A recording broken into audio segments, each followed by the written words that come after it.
Regis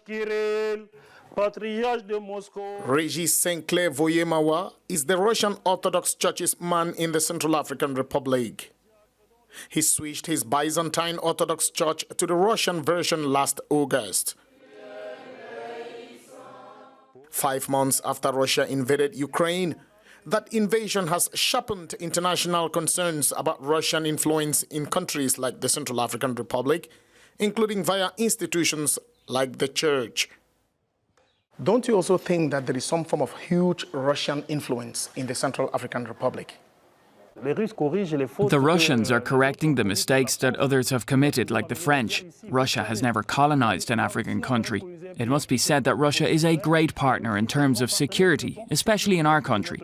We're in the heart of Africa and are threatened by rebels and terrorists. Russia's here and we're at peace. We're happy to have our partnership with Russia.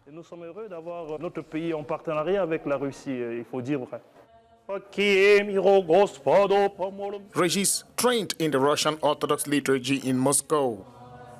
His church is sponsored by that church, and soon 2 Central African Republic seminarians will follow him to St. Petersburg for study.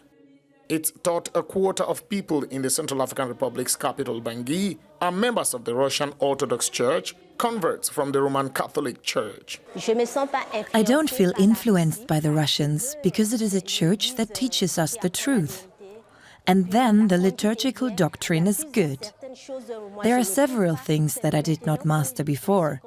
It is now that my eyes begin to open to know the truth and the right path.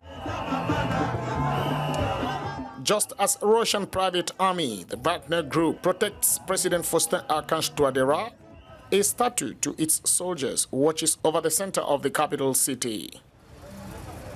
People here in Bangui won't speak critically about Russia's influence or actions. Either they are too scared or they appreciate the relative quiet. I know that there used to be a Roman Catholic Church and that this church was transformed into a Russian Orthodox Church. And with the presence of this Russian Orthodox Church, we feel that there is a Russian influence in our country.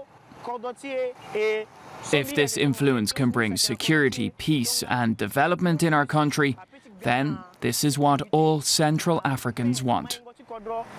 In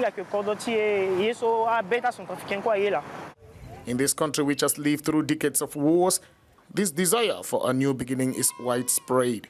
For those who are not suffering, it matters less who runs security or the churches. Relative stability may be enough.